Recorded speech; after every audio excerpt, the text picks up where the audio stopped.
Hello everyone. आज का जो आपका चैप्टर है pair of linear equation in two variable, ठीक है। क्लास 10 एनसीईआरटी की है ना, एक चैप्टर है, ठीक है। तो आज हम देखेंगे इसका थ्योरी पार्ट कि आपका जो pair of linear equation in two variable है उसका थ्योरी पार्ट क्या है, ठीक है ना। एक्सरसाइज बनाने से पहले आपको थ्योरी पता होना चाहिए, तभी आप एक्सरसाइज बना पाओगे, ठीक है ना। तो जैसे कि चैप्टर का नाम है कि pair of linear equation in two variable, तो ये pair of linear equation actually दिखता कैसा होगा। तो यहाँ पे देखो, आप सबसे पहले हम देखते हैं कि लीनियर इक्वेशन क्या होता है। देखो इसका बहुत ही मतलब वाइड कॉन्सेप्ट है। इसमें पहले होता है कि linear equation in one variable, linear equation in two variable और pair of linear equation in two variable. तो सबसे पहले आप देखो कि हम लीनियर इक्वेशन किसको बोलते हैं, वन वेरिएबल, ठीक है ना। तो अब लिखो linear equation in one variable, one variable.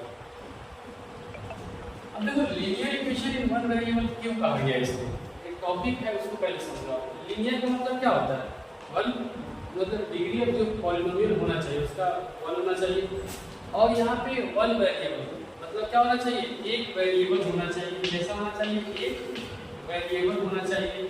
और इक्वेशन का मतलब होता है कि राइट साइड में है ना आपका कुछ ना कुछ हो इक्वल टू के राइट साइड में, ठीक है ना। तो यही होता है जनरल फॉर्मूला किसका, linear equation in one variable का, ax + b = 0, ठीक है ना।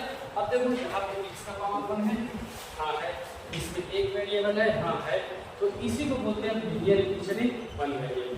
अब क्वेश्चन ये मतलब उठता है कि यहाँ पे जो ये linear equation in one variable है, यहाँ पे इसका सॉल्यूशन कितना होता है, मतलब x का कितना वैल्यू पॉसिबल है, यहाँ पे x का कितना वैल्यू होगा।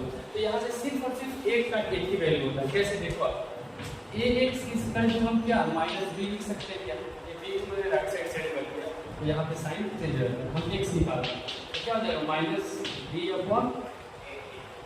देखो यहाँ पे a का x वैल्यू निकल गया, ठीक है ना। तो अगर आपसे कोई पूछता है कि linear equation in one variable का जनरल फार्मूला क्या होता है, तो ax + b = 0 होता है, और इसका सिर्फ और सिर्फ एक ही सॉल्यूशन होता है, बिकॉज़ x का एक ही वैल्यू निकलता है, ठीक है। और आपसे तीसरा क्वेश्चन पूछा जाएगा इसमें से कि इसका ग्राफ का कैरेक्टर कैसा होता है। तो आपको पता होना चाहिए लीनियर इक्वेशन होता है ना, उसका जो ग्राफ होता है हमेशा क्या होता है, स्ट्रेट लाइन होता है, क्या होता है, सीधी लाइन होती है, ठीक है ना। तो ये आपका तीन बातें हैं, इससे आपको जानने के, ठीक है ना। अब हम आपको बता रहा हूँ कि linear equation in two variable क्या होता है, फिर हम आएंगे अपने टॉपिक पे, ठीक है। स्पेस पर लिख लो, ठीक है ना। यहाँ पे लिखोगे आप linear equation in two variable, बस linear equation in two variable, two variable.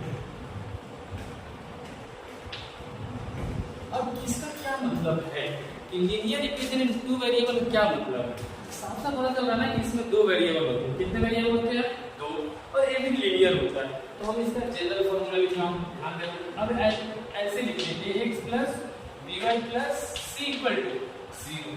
देखो यहाँ पे linear equation in one variable, linear का मतलब होता है x का जो डिग्री ऑफ पॉलिनोमियल होगा वो 1 होगा, है, और यहाँ पे आपका लीनियर हो गया। अब टू वेरिएबल की बात करते हैं, x और y टू वेरिएबल भी है, ठीक है, और इक्वेशन की बात कर रहा हूं यहाँ पे राइट साइड में भी हमने 0 लगाया है, ठीक है। तो आपने टॉपिक समझ लिया। अब यहाँ पे आपसे क्वेश्चन पूछा जाएगा कि इसके कितने सॉल्यूशन होते हैं, how many solutions are possible of linear equation in two variable. आपने क्लास 9 में पढ़ा होगा, आपका चैप्टर का नाम था वहाँ पे, ठीक है ना। अब देखो इसके इनफाइनाइट मेनी सॉल्यूशंस होते हैं, क्या होते हैं, इनफाइनाइट मेनी सॉल्यूशंस। अब बोलो फिर ऐसा क्यों होता है इसमें, तो एक बार बताओ, इसमें है ना linear equation in one variable सिर्फ एक ही वेरिएबल होता है, इसीलिए उसका एक सॉल्यूशन होता है। लेकिन यहाँ पे क्या है, दो वेरिएबल। अब बोलो सर दो वेरिएबल है तो क्या दो सॉल्यूशन नहीं होगा, नहीं ऐसा नहीं होगा, क्यों, मैं आपको बता रहा हूँ, ठीक है ना।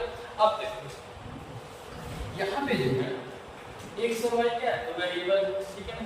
इसका भी ग्राफ का जो कैरेक्टर होता है ना वो क्या होता है, हमेशा स्ट्रेट लाइन है। लीनियर कैसा भी हो, हमेशा ग्राफ सीधी हो, ये स्ट्रेट लाइन होगी, ठीक है।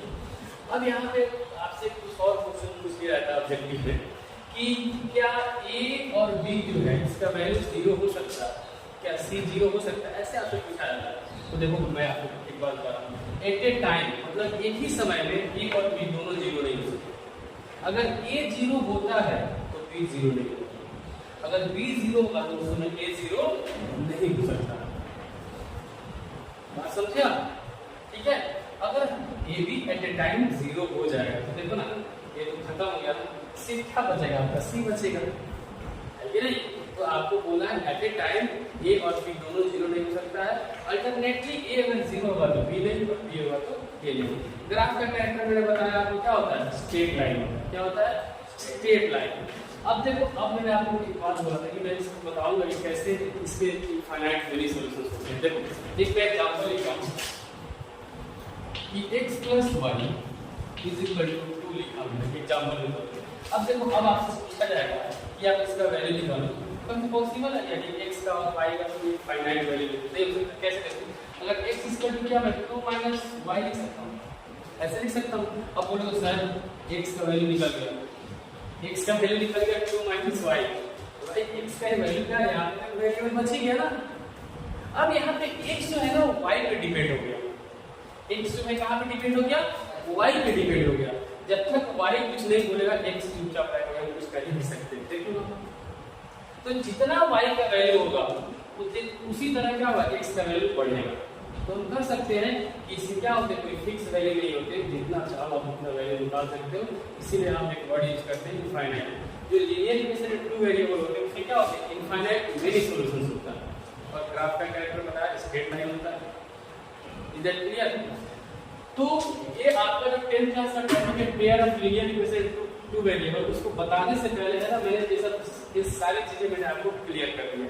ठीक है ना? और एक जनरल फार्मूला ऐसे दिखता है linear equation in two variable. अब हम चलते हैं अपने टॉपिक पे कि आपको क्लास 10 में फर्स्ट एक्सरसाइज में जो पढ़ना क्या है। ठीक है ना?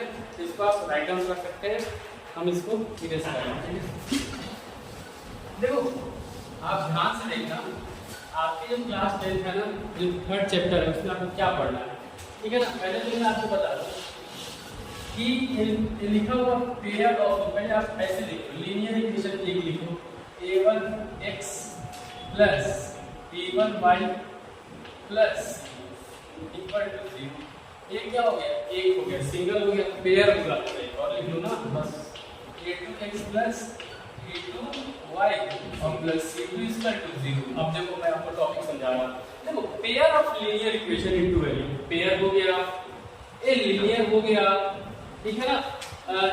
लीनियर इक्वेशन हो गया, यहाँ पे =0 है, दो वेरिएबल चेक कर लो इन टू वेरिएबल x और y। अब बोलो सर 1 1 2 लिखे y सिंगल थोड़े ना लिखे, x + b + c लिख दो भाई। यहाँ पे क्या है, पेयर, इसीलिए इसको दिखाने के लिए हमने a1 b1 c1 और a2 b2 c2 लिख दिया। ऐसे ही है आपका टॉपिक। That's all. अब आपको बात है कि इसमें छुट्टी है क्या, इसमें क्या सीखना जरूरी है कि आपका एक्सरसाइज बन जाए। तो देखो यहाँ पे आपको क्या करना है, सबसे पहले एक बात बताना, अगर किसी प्लेन में अगर दो स्ट्रेट लाइन अगर लाइन कर रहे हैं तो कैसे कैसे होंगे। तो पहला केस कहता है कि या तो एक दोनों लाइन जो है एक दूसरे जैसे मान लीजिए L1 और एक है, या तो दोनों एक दूसरे को इंटरसेक्ट कर सकते हैं, या तो दोनों क्या होंगे, पैरेलल होंगे, या तो वो एक दूसरे के ऊपर कोइंसाइड होंगे। क्या होंगे, कोइंसाइड। एक लाइन ऐसे था, एक लाइन इसके ऊपर से कोइंसाइड कर गया, ठीक है। ये दोनों ही के 3 केस बनते हैं प्लेन में, इसके अलावा और कोई केस नहीं होगा। आप देख रहे हैं अगर दो लाइन प्लेन में है तो या तो एक दूसरे को इंटरसेक्ट करेंगे, या तो पैरेलल होंगे, या तो एक दूसरे के ऊपर होंगे, या तो कोइंसाइड करेंगे। ये 3 केस है। तो आप इसको लिख लो, ये आपका है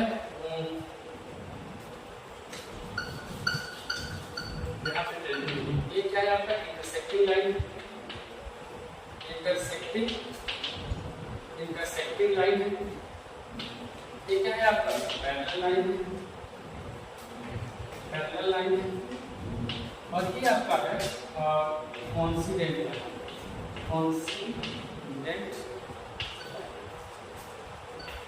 ठीक है, यह है कोइंसिडेंट लाइन, ठीक है ना। अब देखो यहाँ पे क्या है, यहाँ पे आपका पेयर ऑफ लीनियर इक्वेशन दिया रहेगा और उसी को आपको देख करके इसके 3 कंडीशन होते हैं पहचानने का। आपको एग्जाम में है ना ऐसे नहीं दिया रहेगा लाइन बना करके, आपको इक्वेशन देगा, उसमें 3 कंडीशन है, आप कंडीशन देख करके बता दोगे कि दिया हुआ जो पेयर ऑफ लीनियर इक्वेशन है वो इंटरसेक्टिंग है, पैरेलल है या कोइंसिडेंट। अब देख बता सकते हैं, तो इसको आप राइट डाउन करो, मैं कंडीशन लिख दूंगा अभी।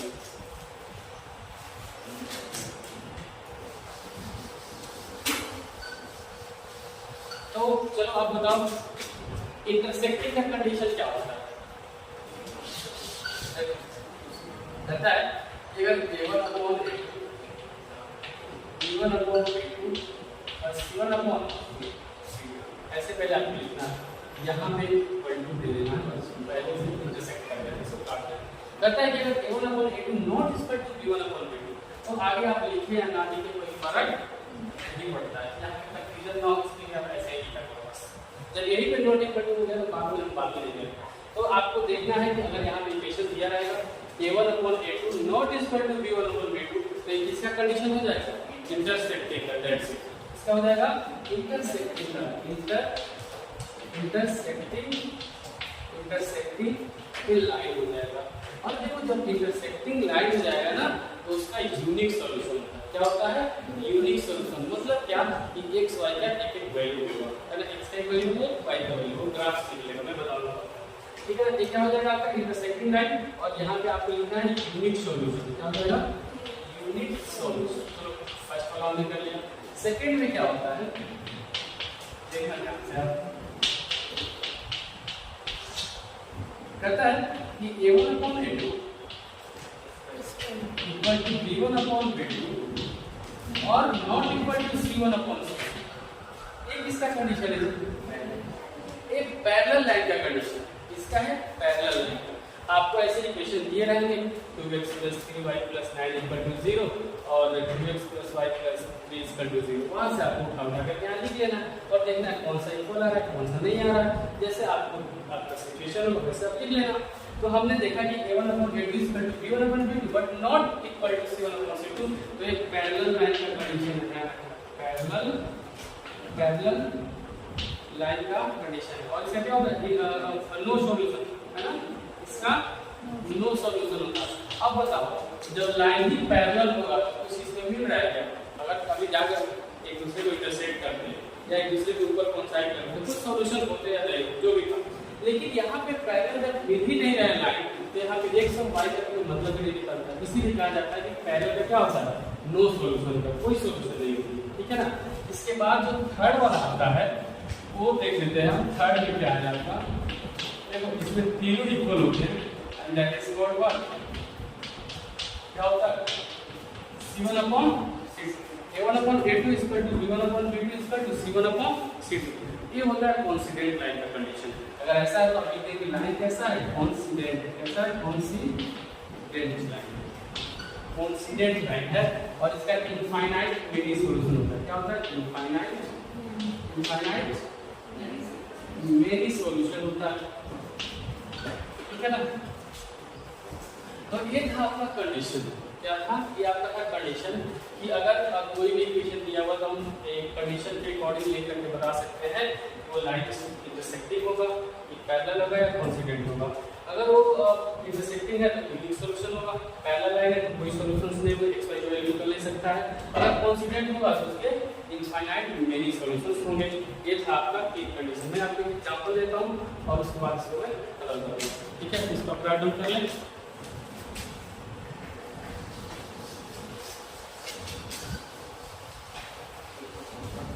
चलो अब देखना ध्यान से, एग्जांपल दे रहा हूं। देखो मान लीजिए आपके पास कुछ इक्वेशन रहेगा जैसे 2x + 3y = 5, ठीक है। और यहाँ पे मिल जाएगा 3x + y = 7, ऐसे कुछ दिया रहेगा मान लीजिए, ठीक है। तो आपको करना क्या है कि आपको चाहे तो स्टैंडर्ड में लिखो, स्टैंडर्ड में लिखना ज़्यादा अच्छा रहता है, लेकिन ऐसे कोई दिक्कत नहीं, बात वही होती है। तो क्या करना है, इसको आपको कहेगा कि इस इक्वेशन को बताइए इंटरसेक्टिंग है, पैरेलल है या कोइंसिडेंट लाइन है कंडीशन, आपसे पूछा जाएगा। तो आपको बस तीन कंडीशन याद रखनी है। a1 अपॉन a2 वाला देखते हैं यहाँ पे a1 अपॉन a2 है 2 अपॉन 3 देखो ना, x के पहले वाला a1 होता है, यहाँ पे x के पहले वाला a2 होता है। और ये क्या हो जाएगा 3 ऊपर है, नीचे क्या है कुछ नहीं तो 1 मान लें, और यहाँ पे क्या है 5/7 देखो यही है नॉन इक्वल टू के चेक कर लो क्या हो गया नॉट इक्वल टू हो गया तो किसका कंडीशन है इंटरसेक्टिंग है और इसको लिखने की जरूरत नहीं हटा दो कंफ्यूजन होगा आपको तो a1 upon a2 not is particular over b2 क्या हो जाएगा इंटरसेक्टिंग लाइन का क्या हो जाएगा इंटरसेक्टिंग का आई लिख दिया इंटरसेक्टिंग लाइन और इसका क्या होगा यूनिक सॉल्यूशन होगा अब चलो मैं दूसरे का बताता हूं कुछ एग्जांपल चेंज कर दे रहा हूं आप इसको कर लेंगे अब आपका दूसरे का बता देता हूं है ना यहाँ पे लिख लो 6 और यहाँ पे लिख लो 6y इक्वल टू 7 अब देखो यहाँ पे फिर से मैं लिख रहा हूँ 2 upon 6 3 upon 6 नहीं यहाँ पे आप को बजा के आप कुछ भी लिख सकते हो आप यहाँ पे लिख लो 5 लिख लो और यहाँ पे एग्जांपल टेक कर दो और यहाँ पे 3 लिख दो ठीक है कोई दिक्कत नहीं 3 upon 6 हो जाएगा और यहाँ पे क्या हो जाएगा 5 upon 10 हो जाएगा और 5 upon 7 ठीक है तो यहाँ पे अब देखो यहाँ पे 2 बार कट जाएगा और ये भी 2 बार कट जाएगा इसकी बात ही नहीं करेंगे सिंपलेस्ट फॉर्म में है 5 upon 7 देखो ऊपर 1 बचा यहाँ भी 1 बचा तो 1 upon 2 और 1 upon देखो बीच में यहाँ इक्वल टू आ जाएगा दोनों इक्वल है और क्या 1 upon 2 5 upon 7 भी इक्वल है क्या नहीं है तो किसका कंडीशन है ये किसका कंडीशन है पैरेलल लाइन का कंडीशन चेक कर लो पीछे जो मैंने लिखा उसे मैच करा लो और एक थर्ड कंडीशन की का एग्जांपल दे दे रहा हूं आपको और यहाँ पे कुछ कर लो 1 upon 2 इक्वल आना जैसे तो यहाँ पे आप लिख लो आप 9 upon 30 लिख लो ठीक है तो देखो इसको भी लिख के देखो आप 3 upon 6 5 upon 10 और क्या हो जाएगा 9 upon 18 देखो ये भी 2 बार में कट जाएगा ये भी 2 बार में कट जाएगा ये भी 2 बार में कट जाएगा ठीक है ना और यहाँ लगा सकते हैं तो 1 upon 2 यहाँ भी 1 बचा यहाँ भी 1 बचा यहाँ भी 1 upon 2 इसका जो 1 upon 2 इसका 1 upon 2 तो ये किसका है ये पैरेलल लाइन का था ना पैरेलल लाइन का था और इसका दो सॉल्यूशन होता है ठीक है और यहाँ पे क्या आ जाएगा आपका कॉन्सिडेंट लाइन कॉन्सिडेंट लाइन ठीक है अब देखो यहाँ पे एक और चीज आपको बता दे रहा हूँ दूसरा क्वेश्चन पूछा गया और ध्यान से सुन लेना देखो एक होता है सिस्टम होता है कि आपका कंसिस्टेंट और एक क्या होता है इनकंसिस्टेंट नन नहीं इनकंसिस्टेंट तो आपको मैंने बताया था कि कंसिस्टेंट कौन कौन होंगे इससे मात्र दो ही होंगे कंसिस्टेंट कौन कौन सा एक इंटरसेक्टिंग लाइन होगा और एक कॉन्सिडेंट लाइन होगा और जिसका सॉल्यूशन है ही नहीं क्या हो जाएगा इनकंसिस्टेंट सिस्टम हो जाएगा आपसे पूछा गया कि नीचे दिए हुए जो क्वेश्चन है ना उसे बताइए कौन सा कंसिस्टेंट है कौन सा इनकंसिस्टेंट है तो उसमें आपको यही काम करना है सबसे पहले चेक कर लेना अगर वो पैरेलल आया तो इनकंसिस्टेंट अगर इन दोनों में से कोई आ गया या तो कॉन्सिडेंट आ गया या तो इंटरसेक्टिंग लाइन आ गया तो क्या कहलाएगा कंसिस्टेंट सिस्टम होगा ठीक है ना तो इसके लिए अलग वीडियो तो नहीं बना सकता हूँ इसलिए तो अभी आपको बता दूं ठीक है तो ये था आपका जो फर्स्ट चैप्टर का है ना थ्योरी पार्ट का कि आपको कैसे हम पहचान सकते हैं कोई भी क्वेश्चन यूट्यूब है तो उसको देख के बता सकते हैं क्या होगा पैरेलल है कॉन्सिडेंट है इंटरसेक्टिंग है ठीक है ना तो आई होप कि आपको समझ में आया होगा नेक्स्ट वीडियो में हम देखेंगे कि कैसे हम इनका ग्राफ प्लॉट करते हैं हम ग्राफ इनका बना सकते हैं और देखो अब ग्राफ में थ्रू दिया ना इसको आप सॉल्व कर सकते हो x और y का वैल्यू निकाल सकते हो ठीक है ना तो अगर आपको वीडियो अच्छी लगी हो है ना तो आप इसको लाइक कर दीजिएगा और अपने फ्रेंड को भी भेज दीजिएगा ठीक है ना वो भी अपने क्या करें बेनिफिट उठा सके थैंक यू